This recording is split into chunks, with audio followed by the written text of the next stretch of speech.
What is up, everybody, and welcome back to episode 9 of From the Interns. Today, we are joined by a special guest, Park Davis.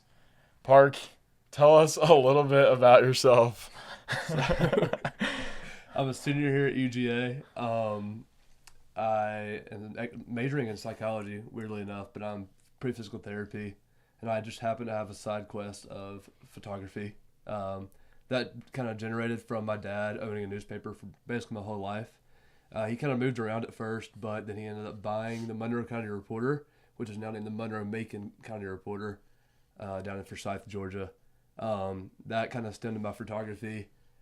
After he bought that, I wrote a couple articles here and there. I actually interned for him when I didn't know what I wanted to do. I ended up interning for him after my freshman year, or after my senior year of high school, going into college into freshman year, and that was fun. But I kind of found myself sleeping sometimes during work, as he'll tell you. So I figured that was probably not my profession to go into. So so now I just do some photography for him. Write some articles every week about Georgia football, show the people in Monroe County what we're all about here in Athens. So, Yeah, sweet. So, Park actually ended up a few weeks ago. I guess y'all might have seen him on some of the recap videos on From the Interns if y'all follow the Instagram. Very intense on the videos. He's very professiontional. Yeah, so it's always gotta first log try, in. too. Yeah, always first It's try. always first try on We that. definitely don't walk back and forth until the sprinklers go off Yeah. and then almost get hit by them. Yeah. But so Park a few weeks ago was at Auburn. Tell us a little bit about that because there's something fun that he ended up doing. So a little bit of dialogue for y'all. So, this is not the best idea, but I was told at the beginning of college to say yes to everything, and I did not take that to any small extent. I very exaggerated it because I'd already had plans to run the Ath Half the next morning, and I'd already not trained for it. I ran it like 2 years ago, but I really didn't. Like, I trained for it then. I ran it in like under 2 hours. I got my PR, whatnot. But this year I really didn't train for it, so it was already a bad idea. And then my dad was like, "Hey, I got some credentials for you. You want to go down and take pictures for us? Otherwise, I might go." And I was like, "No, I got it. I can. Surely I'll figure it out." So I didn't really think about the plan of doing that, and I also didn't think about the Ath Half until that week of. So when I made the plans to go down there, the plan was initially to get back at like 2 or 3. I thought maybe Georgia will cover for once and I'll get to leave in the fourth quarter. No, that's not ever happening. So that was kind of a fantasy for me. I ended up getting to the game, leaving that morning, Saturday morning, and was there all day, tailgated, went to the game, took photos, and I got home at 3, went to bed at 3:30, got up at 6 a.m. for the Ath Half, and actually only ran it in a minute over what I'd ran it the last time when I actually trained and had enough sleep. And I'd heard, the reason this gave me a little more hope was because I'd heard that the night before the Ath Half, so not the night of, the night before is like the most important sleep. So I was like, I'll just get enough sleep then. Well, I only slept like 5 hours, so that didn't really matter at all. Let's go. Did not really make an effect. So 8 hours of sleep over 2 nights, Ath Half, but so worth it. Definitely wasn't dead the next day. I think my body is still recovering. It's 3 weeks later. Yep. It didn't help that I also went to college game day last weekend and stayed up all night standing up. So I'm definitely on the bad side of letting my body recover. Yeah, Park is the epitome of, I guess, saying yes to everything and doing Yeah, everything. He literally, so last week was Ole Miss, or I guess 2 weeks ago was Ole Miss, obviously. And Park stays up, tries to get the kick, is one of the 300 people that they select for the raffle, and then doesn't get selected, and the kid misses the kick. Yeah, the first time. But he ended up making it. Made it again off screen, which is ridiculous. Yeah, personally, I thought I was going to get paid. I was recruiting people. I had a clip of me from kicking field goals early in the week, and I was showing people that, and I had at least 10 people ready to pick me for them and split the money. Nice. That did not end up working out. The dude at the very front ended up getting the kick, and I was like, well, that's my cue. Went and got 2 hours of sleep, and then went to Ole Miss game. And they took more pictures. Yeah, and took more pictures. So, just, absolute dog.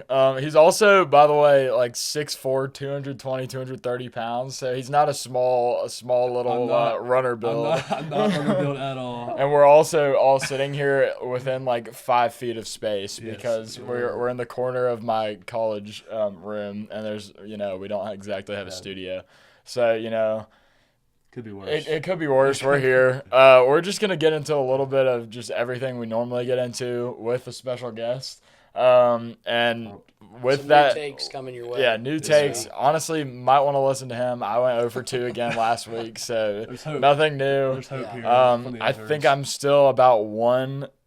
I think I might be like 1-15-1. So, if you faded everything I've taken, you'd probably be a millionaire by now. Yeah. But the biggest, most devastating news of the week is Brian Kelly. Yep. Gone. Another SEC coach gone.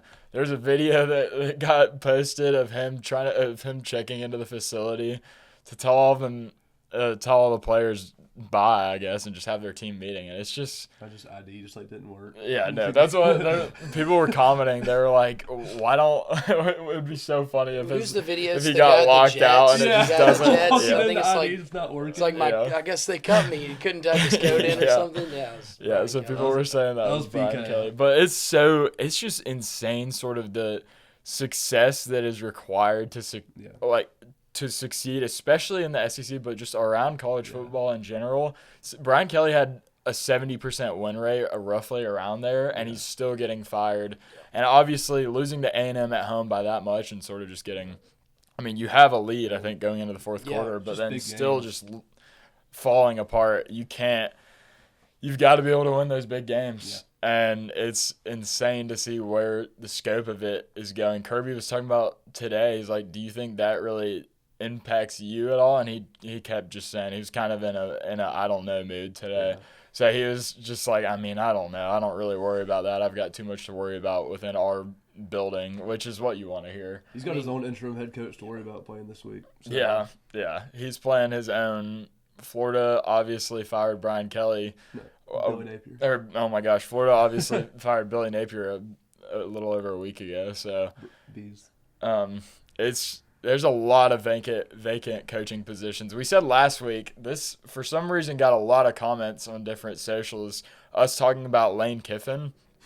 And it's so funny how it's half Florida fans are like, oh, y'all are Georgia fans and y'all are scared. Oh my gosh. When the other half is, oh, he's not going to leave. Why would he leave? Yeah. Which is, I mean, obviously those are the two perspectives you can have, but every Florida fan is just like, oh, y'all don't want him. You don't think he's going to Florida because you're scared of him, which, I mean, I guess could be true, maybe, because you don't want them to get a successful coach as a Georgia fan, but at the same time, that was not really where the headspace was going in that thought process. Also, we don't play Florida at home or away, and that's when our struggles with Lane Kiffin came in. With Ole Miss last year, so we never have to worry about that. Yeah. I don't know. I think Lane Kiffin's going to stay where he's at. I mean, he's got it rolling at Ole Miss. I mean, he's finally got that program where he wants it to be, and to have to go to Florida and completely rebuild another program like he had to do when he first went to Oxford, that's just a tough ask. I mean, it's going to take a couple years. I mean, it doesn't matter who your name is. Like, I mean, this – a little bit different, but Bill Belichick, I mean, he's at UNC. It doesn't matter what he's done in the past. It's going to take time with the portal and the way everything is now to get a program where it needs to be. It doesn't matter where you are or who you are. Yeah, Florida's a blue blood, but it's going to take time if he decides to go. And, I mean, there's a lot of people talking about, is it even a better job at this point? Exactly. Because, I mean, like we said, they've got the NIL thing down to a T, and you can argue all the geographical things and everything of Florida and their history, but he just has that program in such a good spot. So what if Whit Weeks is playing the long game, and Lane Kiffin's going to go to LSU? That's one thing that happened. I mean, that's seriously one thing that popped up as soon as I mean, people started It's talking about another- Lane Kiffin could take the LSU job. It's There's so many jobs. yeah, out there there's so many jobs and not really enough high profile candidates. Yeah. I don't think, which is why Lane's name is going to get thrown around. But I mean, the everywhere. only school that I've heard say that they would want him, I'm not saying that's completely true, but is Florida for the most part. I mean, you haven't heard anything about Penn State. I mean, maybe a little bit of joking stuff about LSU, but I mean, for the most part, really, Florida is the only one of all the openings that you've really heard his name be put at. So it's this offseason, we've talked about the last few weeks, is going to be one of the craziest that I've remembered of just complete job openings, and that's probably also going to continue in the NFL. And you'll probably see coaches going back and forth between the two, but it's just insane. And just like you're saying, the level it takes to stay in your job. I mean, if you're not winning a national title, people want you. It's tough. And you know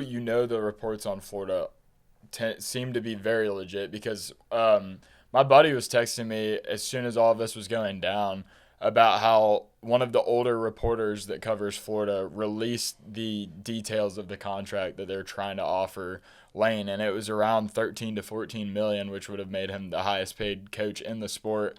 And he was saying automatically all the Florida fans are just super mad that that information got out because now Ole Miss obviously can understand what they have to do to match it or come close, because I think that goes along with it. If Ole Miss is able to come close to the amount that Florida's offering, that's obviously going to contribute to him wanting to stay. I also saw his son, Knox Kiffin, got his first start in high school last week and ended up winning the game. And you never know, that kind of thing can, I feel like, impact it as well. Yeah. Like when your kid is succeeding where he's at and you're succeeding at where you're at, why he also has the experience of leaving Tennessee. Why is he gonna There's not risk much, that like, again you know, when he's been rebuilding this brand from a spot of he was sort of down and just looked down upon from college football fan bases for what he had done. Yeah. So I think he's done a great job getting to this point, and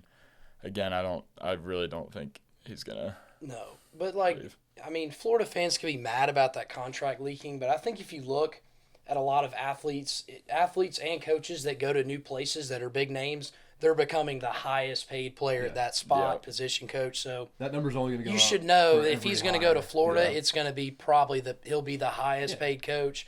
Groundbreaking news, he's going to turn Florida around. So they can be mad about that, but it's pretty obvious if he goes there, it's going to be for a very large amount of money. Yeah. Next thing you know, the LSU head coach, whoever that is, the new Yeah, highest paid exactly. coach. It's just going to keep It's going just up. going to keep going up. That was another thing that was funny. Kirby was talking about he used to be at LSU, and he understood that that is not a place where, obviously the standard is very high. And so when he was at LSU, he said someone told him while he was there and he was in his office, he said, "This is not your office. You are simply borrowing this." And that's when he sort of knew what the standard was there and what the standard is just in this realm of the sport. Do you know when he was there? Because I didn't honestly, know that. I had no know. clue. I didn't know the that only until place today I knew he'd been either. was Alabama. Yeah. I So didn't know apparently that. he was on staff at LSU at some point and had that Was interaction. it with Saban? Probably. Yeah, I was I'm about to say, he's guessing it followed was with Saban around. Saban, Okay. but I mean that's really that. Obviously, Ole Miss is coming off a big win over Oklahoma. John Mateer still, like I said, I think he's playing.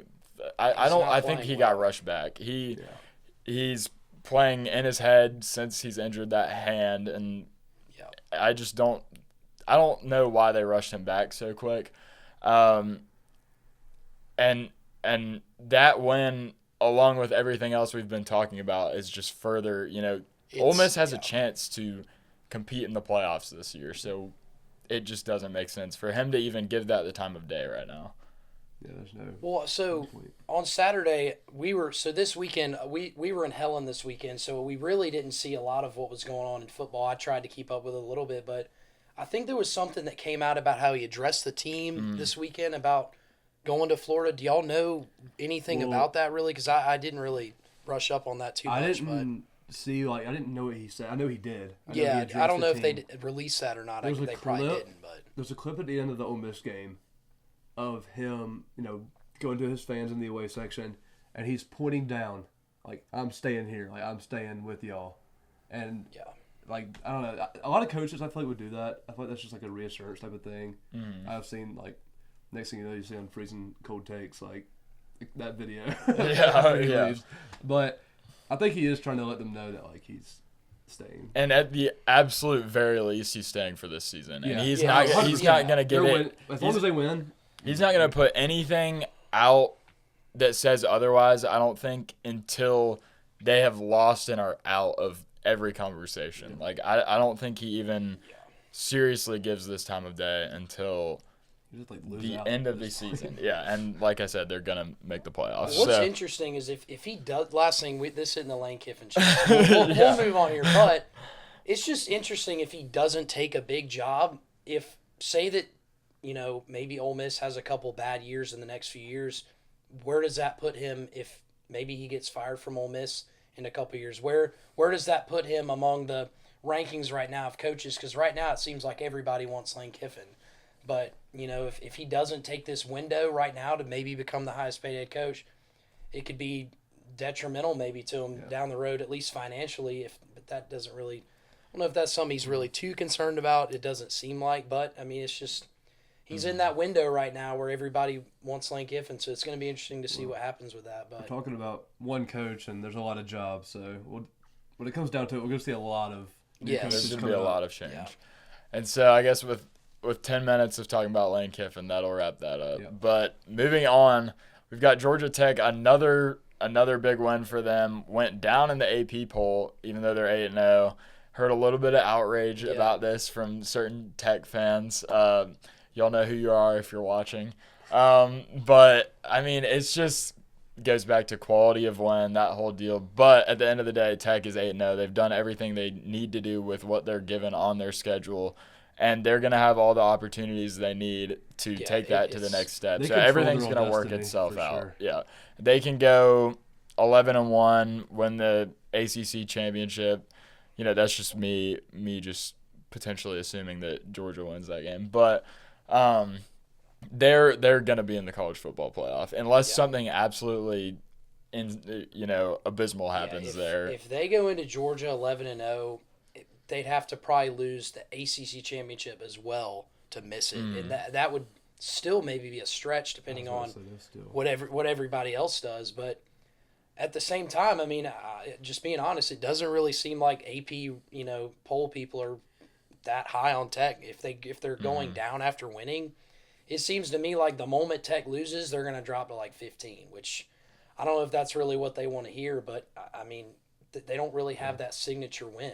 And I mean, I know they don't, you got to play your schedule, that's fine, but I mean, we're sitting here on October 27th and their best win is what, like Clemson. 3-4 Clemson? Yeah. I mean, that's a joke. At the time, it was like, oh, Georgia Tech's legit. Yeah, now it's watching Clemson. No, I think Tech's a good team. But I get what you're saying, but it's at the time that looked great. And technically, if you look at the schedule, it's like they beat number whatever they were, Clemson. But when you look at it now, I mean, their best win is under 500 at the moment. So they're going to have to get that signature win either against Georgia and Atlanta or in Charlotte in the ACC championship game. And, I mean, I looked at the ACC standings, which is kind of why I put that down. I mean, it's wide open. There's all these teams all over the place. So it'll be really interesting to see what happens there. And that goes right into Virginia staying alive over UNC, barely winning against Bill Belichick and the Tar Heels. But Virginia's in that spot to also make the ACC championship. So that's still how it's been lined up is Georgia Tech, Virginia. I mean, a 17-16 win over that UNC team just goes back to the fact that it's just everything is wide open. And especially in that, I mean, I would argue not really the Big Ten. I think that's Indiana, Ohio State, and Oregon are those teams. But ACC, SEC are just wide open for anything to happen. Big 12 has 5 ranked teams. Yeah. Right now. So that's I didn't sneaky. even. Yeah, well, I didn't even know because I saw game day it was like Cincinnati and Utah. Yeah. I didn't know Cincinnati was 17. Yeah. Like, I had no clue. They've won Big 12 or are they AAC? They're Big 12 now, I think. Yeah, they moved a couple years ago. But yeah, I mean, it's just it's gonna be. I feel like it might be one of those things where you're looking at the playoff and there's gonna be 5 teams in there that aren't even like top 15 right now. There's possibility for that. Also, what year do we is the college football playoff? It's this week. They it's come after out. Florida, They come out next so it'll be Tuesday. I so believe. about a week. That's what matters when it comes down to Yeah. it. AP First polls. college football playoff poll is next Tuesday, whatever day that is, but early November. We might have to switch the podcast maybe a Yeah, couple we days might have later to drop it back a day or We'll two talk so we about can that, but yeah. react on Ranking that. review. Because at the end of the day, nothing matters. No. AP poll is the most pointless poll ever, other than for just to support your ego. And get so people riled it up, gets yeah. people, Get the exactly. group No, chats nothing going. really matters Because until they've been going the yeah. last Rage few bait. weeks, that's Yeah. for sure. The Yeah. Georgia Tech fans apparently. Seriously. So, and then with that, like we were saying, everything's wide open. Alabama barely beats South Carolina on the road. And Vanderbilt continues to just absolutely It's America's team right yeah, there. that It's is America's team, and it's so funny watching. I don't know what is up with them, but it's so fun to watch. And Diego might be George Washington. yeah, They don't Yeah. lose. They just- they somehow crazy. find a way to win. Missouri almost comes back and ties it at the end of the game, but they just don't. And it's just a testament to Clark Lee and what he's been able to do because he's had that slow growth to where he's seriously has put Vanderbilt on the map. I don't know if y'all were watching game day, but they had Vanderbilt, the guy that kicked it was, played soccer, all this stuff, and he made it by, it was probably good from 50. Oh, he And- drilled that thing. So he made 500K, all this stuff, and then I think it might have been Reese came on game day and said, "We just got breaking news. Guess who reached out to this kid?" And they said Clark Lee reached out and asked for his contact information, which I think is just, I don't know, that can just be for the media or that could be a serious thing. I think I think that's it's a culture awesome. thing. I think it's a renewed culture that Vanderbilt's never had in football. It's always, Vanderbilt's been the education people of the SEC. Yeah. Right, And now right. it's like, Yeah. see, in baseball in the last few years, so their athletics are really ramping up lately. The culture and especially the football programs, obviously, compared with Yeah. the students, it's just a lot better than it was. Yeah, Definitely. for sure. Oh, and then keep moving on with that. Texas barely getting by. That was a crazy game, actually. I think Texas was down a good amount. They were down Oh, 17 good amount entering in the fourth. Yes, a good amount in Yep. fourth quarter. Barely find a way to win again. After what we saw a couple weeks ago when they played Kentucky, had an overtime win. I mean, yeah, they're scraping by against some of the lower middle SEC teams. I think Mississippi State's pretty good, but Definitely I middle, mean, though. They started out that, hot, that, but that should be a game that they should go down there and take care of business. I know Starkville's a tough place to play, we some say say, that but now. And then I know, but Texas, I mean, they're squeaking, they squeaking are. by. I mean, but yeah, their college football playoff hopes they're still alive barely, but they gotta run the table, as some might say. I mean, they gotta beat Georgia, and I think they got A&M the last week, which I didn't even write that down, but A&M, they are. Well, I know we talked about it a They little bit are with Brian hot. Kelly, but I mean, they're a good football team. They are I mean, very good Marcel football Reed, team. the quarterback, Marshall's a dog. it's unreal. Yep. That's a scary matchup if Georgia has to play them in Mm-hmm. the SEC or if it comes out in the playoff or something. It's a scary one if you're thinking Definitely. about Running QB. all the things Georgia's not good at. I think That they're team. pretty good at. Yeah. So that's interesting. And they've got a Yeah. great defense, Yeah. too. Very good that, defense. That team has just continued to just pretty much They're And no dominate one's talking everyone. about them. And, They're yeah. just sitting there. It's because them in it's Indiana. so weird crazy. to see another big Texas school that sort of just for some reason they have all the money, and obviously it was a big deal back in, I think it was the 2020 recruiting class that they had the number 1 class, and then pretty much all those guys transferred. I feel like A&M is just a very easy school to underestimate, and just they don't really have the same brand. Obviously their environment and atmosphere has gained all the notoriety in the world, but that just them as a actual team, I feel like never gets really respected. No, and they were 4 quarters away last year from going to the SEC Mm-hmm. championship. If they just beat Texas at home, they would have played Georgia in the SEC championship with a chance to go to the playoffs. It's just, I mean, they've been successful the last few years, but again, it's one of those things they just kind of float around like 15 and nobody really talks about them. But I think this year they're legit, and if my thought is it's going to be Alabama and A&M in the SEC championship.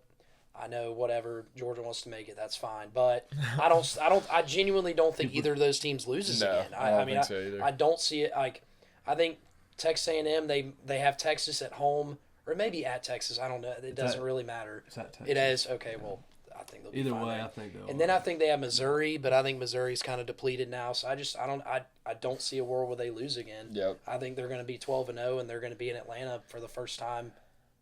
Have they ever made the SEC? I don't know if they ever have. They got in the SEC in 2012. I think, Yeah, and they have not made regardless, it. So. I mean, it's good things going down in College Station, but And I think that goes right back into the whole coaching talk of Missouri and Drinkwitz, and then you've got Texas and Sark. If Sark loses that game and then has just kept it this close with all these big games, you can start bringing that into the conversation. I've seen a lot of things Sark going back to the NFL, which I feel like that's just kind of where the shut that guy down belongs. so fast. He did shut it down, but I think sooner rather than later he's going to be going back to the NFL, whether it's from his own doing or because Texas is done with him, which I think is something that'll probably happen down the road, a couple years at least. But yeah, it's just, again, I mean, all these conferences right now are just crazy. It's just completely wide open, and I think two teams in both the ACC and the SEC are just going to stumble into their conference championships one way or the other. So it's just going to be interesting to see what happens down the road. And then we've got BYU, who continues to be doubted and continues to win. They are now 8-0, which is just hilarious. I think they've been underdogs. They've been about 2.5 point underdogs in every single week, and they keep winning. Yep. So that's been big, and then Memphis is in the spot right now to be that group of they control their own destiny. Team. Yep, I think they're ranked 25 right now. Well. I think they're maybe the only group of 5 ranked. I could be wrong, but big win over USF. Huge win. We've seen how good that USF team Navy and what they've been able to do. Navy, Go talk about y'all's guy real quick. Macon FPD legend Coleman Colley got his first start this week at Navy, and in his first start received the award for the American Athletic Conference Defensive Player of the Week. I think it was around 7 solo tackle or nine total tackles, a forced fumble, and he recovered it and an interception. Wow. So in his first start, I'd say he's going to keep that spot pretty consistently. Yeah. That was pretty cool to see. That's a Georgia native awesome. at Navy football, and they are undefeated right now. But we'll see. Also crazy to see. And so that about does it for Across Football. Big game this week against none other than the Gators, world's largest cocktail party. Everyone knows the whole deal. We'll be going down to St. Simon's on Wednesday or Thursday to go ahead and get things rolling. Yeah, get the weekend started. But fall break for Georgia students, you get a whole day off, which is super exciting. And Georgia's a 7.5-point favorite in this game. We've talked about in the past, these interim teams are scary to play because they literally have nothing to lose. So it's gonna be a fun one. It always is a fun one, and I don't know how many straight Georgia has won. I want to say it's since 2020. Yeah. So 4 or 5 straight for Georgia and Kirby. This game has a lot of good memories to it. Just strictly, the game that I think that stands out to me is just Nakobe Dean pick. When Georgia scores 21 points in 2 minutes or whatever it was, and it's Nakobe Dean pick, all this just back to back to back against Anthony Richardson and that team. That was just one of the moments. But last year's the first year I got to go to. I don't know if I know you've grown up going to it. I think the first one I ever went to was the 2012 Malcolm Mitchell touchdown, which was really cool because I think Florida was really good that year, and we were pretty good too. But yeah, that was my first memories of the Georgia-Florida game, and I've gone almost every year since. I think I've maybe not gone once or twice. I didn't go the COVID year, but shout out Malcolm, friend of the show. But yeah, that's probably it's one of my favorite games of the year. I love road games in general, but there's just something about like a neutral site in the regular season that's really cool. And this one's also special because it's the last one that is going to be in this. It's going to be the last one that's in this non-renovated, not the new Jacksonville Stadium. So we've got, I think is it Atlanta next year, then Tampa Bay? I think rotation. A fun one. It'll be our last as students that will be in Jacksonville. So I'm really excited for Atlanta and the Tampa Bay games. I think that's going to be awesome. I think it'll be fun. Georgia's But have the most games it's played just at something Atlanta. that's unique for sure. We play there all the time. Georgia is always in Atlanta, but I mean, I'm gonna go ahead and right off the bat and just say a little score prediction. For some reason, I feel like it's happened before. I'm feeling a 34-17 win for Georgia. I think Gunner is going to throw for around 240 yards, 2 touchdowns, maybe run one in there. I think it's going to be tough not having Colby Young because he was obviously one of the most physical receivers in Georgia's core. But Kirby talked about that today. He was saying we can run 12, 13, 14 personnel with the tight ends, and we can have these physical guys. And he also said all of our receivers are physical. It's not just Colby, but Colby was one of those guys that was very hard to bring down. So he was one of those yards after catch, more like yards, I guess, after contact. But I don't see Georgia losing this game. And I think it's going to be a little bit more dominant than people are expecting. Yeah, and one thing about Colby Young, that's a crushing injury. But if there's one thing that it's not good that he's injured. That's not what I'm trying to say. But I think a lot of people around the country are going to find out who Zachariah Branch is if they don't know who he is already. He's going to get the ball a lot in a lot of different scenarios, probably screen passes, down the field, probably mix in some packages with him. I mean, if you get the ball to him in space, he can make a lot of trouble for a defense. And Florida's defense, I mean, I haven't watched too much Florida, but I would assume that Zachariah Branch has a good chance to have a really, really productive day against Florida. And I think a lot of people are going to realize who he is, and I think a lot of teams are going to have to figure out how to scout against him because, I mean, he's one of Georgia's best playmakers now, and he's just going to get the ball even more than he did. And I think when Colby Young went out, how many receptions did Branch end with against Ole Miss? It was high. It was maybe I think it was around 7 or 8. Yeah, it was around there. He had a I mean, lot. he's a great player. Physical. Can make a lot of people miss. So I'm thinking he's going to have a big game, and I think he's going to lead Georgia to a pretty big win down there in Jacksonville. So it'll be good to see, hopefully. But what's the score prediction? 31-20. I think 31-20. it'll a big win is in terms. I mean, it's always somewhat close, but I think Georgia does win by 2 scores. So I'd say 31-20. But yeah, I would say I wrote my article for the newspaper last week. I thought Noah Thomas was gonna kind of step up in that position, at least for fades and just those back corner end zone passes. But one thing that kind of stood up to me was also with Branch, him and Colby split reps for our screen passes pretty evenly before, and now with him out, like you said, he's just gonna get I feel like all of those reps now, and you just can't defend that kind of speed. Yeah, Dylan Bell too. He's gonna have to step up. So that would be a big one. Score prediction for me, I would say I like the 4 touchdowns. I like the 4 or 5 touchdowns. I'm gonna go 31-21. I'm gonna go Dogs win by 10. I think they get like a kind of a garbage time touchdown at the end. I think it'll be pretty split. We'll be beating them for the whole game. I'd pretty much say. Yeah, I think it's obvious that it's not Georgia's offense. I could bite my tongue while I say this, I guess, and knock on wood, but it's obvious that Georgia's offense isn't really an issue and hasn't really been an issue. And it's going to be a matter of the defense has to continue to step up, have to be able to get Lagway, at least pressured, because he is one of the hardest guys to bring down. He's a 6'5", big dude, hard to take down. That was another thing that was talked about a lot today. And so it's really a matter of keeping, I guess, just continuing to work on those pressures, those blitzes, and it's something that we really haven't seen. Going back to Ole Miss, you saw a deflected ball that was huge, and you saw some pass breakups that were huge. I don't think Georgia's secondary is something to be concerned about, especially with how talented these guys are in man. But I think it's just this pass rush has to get better if Georgia wants to continue to compete, because I think that there's no doubt in my mind, at least, that this offense is talented enough to win it all. Yeah, I mean, and Lagway struggled with turnovers this year. I'm pretty sure his touchdown to interception 10 to ratio 9. it's pretty even, which is not what you're wanting to see if you're a Gator fan. And I think it's one of those things. If Georgia can just get some pressure on Lagway, he's going to make those mistakes, and Georgia's not going to really have any trouble with this one.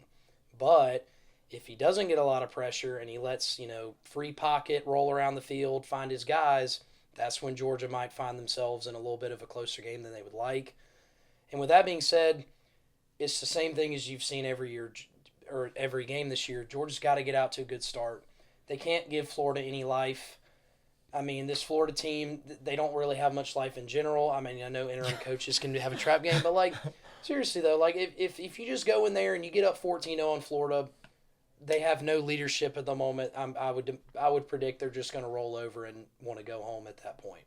So if you can just, get out to a good start, not let Florida, have any big plays and, get some of their, I guess, few fans in attendance. I don't know how many Florida fans are attending to go, but last few years it's been Dagger. Hey, You're just sticking it in their listen, chest. It's been pretty, It's been rough for them. It's been rough for them the past few years. I mean, when you go down to this game, it's been mostly Georgia fans by halftime, if we're just being completely honest.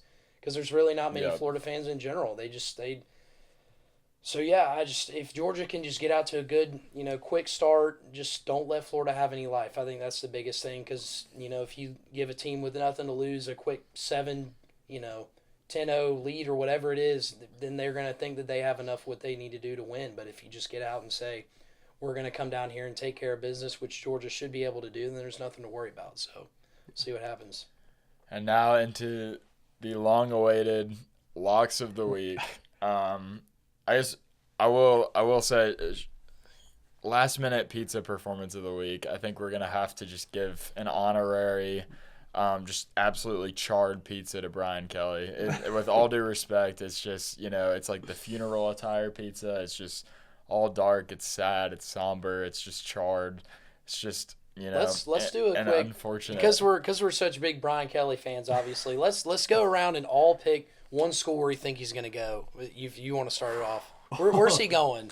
He's going somewhere. Where's he going next year? So, if y'all remember the interview with when he first started, he adapted the Southern accent. I think he's going back to his old accent, Penn State. Yep. I think that's just a throw out there. That's not even logical. That's just I want to see him back in his normal accent. I'm tired of that Southern crap he's trying to pull. Not gonna lie. Gosh, you have something? I was gonna say Penn State. Yeah. Well, I mean that's. I was talking to somebody earlier, and it's just he's a Northern coach. That's what fits him. Yeah. So I'm thinking Penn State. Give me him replacing Mike Gundy. Ooh, yeah. That could be a good I'm feeling that. For some reason, I haven't thought about that. I can see Brian Kelly in the orange. That's what I'm going with. We'll see. We'll roll this back if any of us are right somehow in a few days, months, however long it is. We'll roll it back and give ourselves our Sorry flowers. to interrupt the locks, but if we're gonna talk about when you were gonna do pizza performance of the week, I thought you were gonna bring up how Georgia went down to the bye week at half. Oh yeah, I mean, unfortunately, it's a slow start against the bye week. Oh my gosh, a few days off. Yeah, a few days off, went down. It's rough.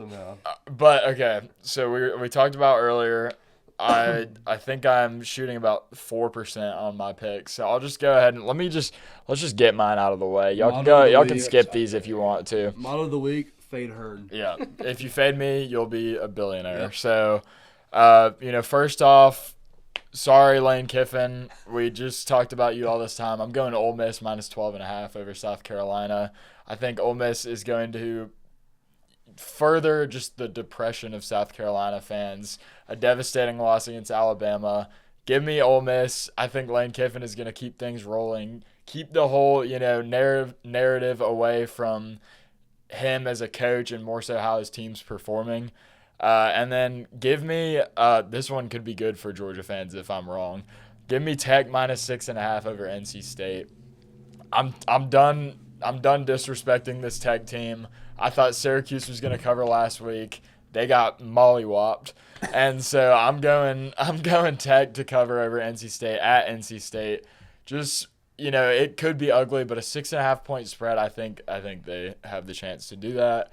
and now for people that might actually be right.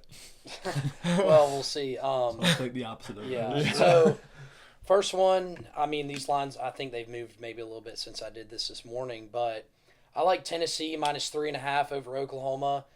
Love that. I just, I mean, sorry. Rocky Top at change home. Yeah, it's Rocky Top at home. That's really the biggest thing. And again, I mean, I talked about this last week when I thought, I took Ole Miss over Oklahoma. I mean, Mateer's just been struggling. Their offense is just not really. I don't know. It's struggling a little bit. And yeah, it's Tennessee at home and a night game, and it's basically winner keeps their somewhat college football playoff hopes alive. I'd say they have a good chance to make it winner of this. But yeah, I mean, Tennessee at home, I think Aguilar has a pretty good game against a pretty stiff Oklahoma defense for the most part. But yeah, I mean, it just goes back to, when you first see that it's Tennessee at night, that's a tough place to play, and I think Tennessee will do what they need to do to keep their college football playoff hopes alive. And then I know we talked about it, or I said it, this is America's team, but I think Texas gets the huge win at home against Vanderbilt. I don't know. It's 3.5 point spread, but I think they'll win this one somewhat, maybe not convincingly, but they'll handle business down there. And Sark gets a big win, and I think when I look at it, they're going to roll into Georgia with 2 losses, so I think they'll take down Vandy, and Vandy will have to maybe think about what they're going to do with the college football playoff as well, just because they're sitting at 9 right now, maybe something like that. So Around there. if they lose, it'll be interesting to see how far they drop, and if Texas wins, how far they'll go up. So it's going to be probably another crazy week, but I think Texas minus 3.5 over Vanderbilt, and Sark gets the big win. Let's go. I don't like your SEC bias very much, when picking your picks. I'm going to go Virginia minus 3.5 over California. I think that we talked about it last week. We talked about UNC. I think that they know they control their own destiny. I think they're going to go across the country and remind people that they control their own destiny as do every other team. Mm-hmm. And I'll be the one to do it because no one else here will. SEC bias. SEC bias is back. Even more so, dog bias is back. I'll take Georgia 7.5 over Florida. All of our score predictions were including that spread, I'm pretty sure. Yeah, covering. Yep. That's not good. That's not good. We are setting the dogs up. Good. That's not good at all. From the interns to setting the dogs up for failure. Yeah. But oh my gosh. Don't worry. We're covering. I think last time we Guys, took Georgia to trust me. cover. I think Oh yeah. Don't worry. I won't Don't mind me. you, Last yeah. time we took Georgia to cover, I picked it and it was Georgia over Alabama. We saw how that went. So, things are looking up for after this week. I'm smelling for some reason something in the air is telling me 6-0 right here. I mean, I don't know what it is. It could just be if Georgia doesn't cover or worse loses, this might be the last episode of the podcast. Yeah. Yeah, no. I mean, if Georgia loses to but- Florida and we We're all actually- Yeah. were that wrong, then we might have to take a week off. These two are going to start covering some of We got Hoop North Dogs Dakota coming up. State. We No, can give do me. Hoop I mean, Dogs. give me Kennesaw State. Give me We're Kennesaw going to State, start yeah. covering. No, Hoop Dogs, they got that coming up. We can do We'll that. take on the Hoop Dogs Yeah. too. Holy cow! I can't wait to talk about the Hoop Yeah. Dogs. We'll Can I keep come back things on for rolling. that? Yeah, Can I get some more Dadler or something Yeah. come back on? yeah. Just do something crazy. Yeah. Maybe just like streak the court or something. Yep. All That'll bring me jokes. on. Right. So I mean, I think that about does it. One more reminder. Something we haven't talked about this episode. We're giving away 3 polos, 3 Onward Reserve polos at 500 Onward subscribers. Obviously got a rep. Big shout out again to TJ and Onward for doing that with us. We are big fans of the brand, so make sure to subscribe, drop a like, comment. If you made it all the way this far, comment. We miss you, Brian. I think that's That a and a good score one. prediction. And That and have a us score not prediction. covering so that we If will cover. anyone wants to comment win, with us and win. with Most Georgia winning importantly, by 3 or 4, then that'd be great because that might shift the odds. At the end of this episode, we're going to hold a moment of silence for Brian Kelly. Yep. We'll be starting that in 3, 2, 1. All right, that's good enough from us. All right.